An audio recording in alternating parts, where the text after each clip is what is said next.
సిద్ధాంతాలు ఎందుకు విఫలమవుతున్నాయి? ప్రతి సిద్ధాంతాన్ని మనం మడ్డి చేసేసాం, మతం చేసేసాం. ఆచారానికి మూలం ఏమిటి అని కనిపెట్టడం మానేసాం. ముగ్గేయడానికి మూలం ఏమిటి? సూక్ష్మజీవులకు ఆహారం. అది మానేసాం మనం. సూక్ష్మజీవులకు ఆహారం అని ఎందుకన్నారు? ముగ్గు కర్ర అని ఉండేది పూర్వం. దానికి ఒక చిల్లుతో ఒక డిజైన్ ఉండేది. దాంట్లో బియ్యపు పిండి 3 పాళ్ళు ఉంటుంది. ముగ్గు గొల్ల 1 పాలే ఉంటుంది. 75% అది, 25% ఇది. పైగా ఈ ముగ్గు కర్ర ఎంత, దానికి కనిపెట్టేవాడు ఎంత సైంటిస్టో కానీ, అది ఇలా లాగుతూ ఉంటే బియ్యపు పిండి ముందు పడుతుంది, ఈ ముగ్గు గొల్ల వెనకాల పడుతుంది. ఏమి ఆలోచన, ఏమి భూతదయ, ఏమి భారత జాతి. ఆడవాళ్ళు చేసుంటారు ఈ పని. ఆ మహిళామణికి నమస్కారం ఆవిడెవరైనా. ముగ్గు కర్ర అంచేది మనం ముగ్గు ప్రయోజనం నిజంగా నెరవేరాలంటే ముగ్గు కర్రతోనే ముగ్గేయాలి, లేకపోతే మీ చేత్తోనైనా వెయ్యాలి. లేదే ఎవరికీ నడువు వంగదో.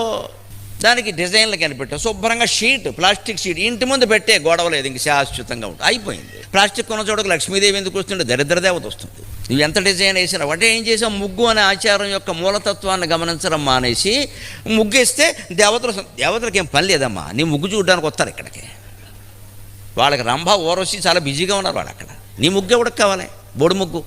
దేవతలను మనం లోకు కట్టాం మనం ఏదో అట్టిపండు ఎడితే వచ్చేస్తాడు, ముగ్గేస్తే వచ్చేస్తాడు, దీపం పెడితే వచ్చేస్తాడు, పనేం లేదు అక్కడ.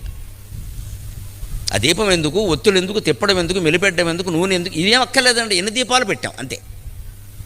సంఖ్య ఈ జబ్బు నుంచి బయటపడాలి.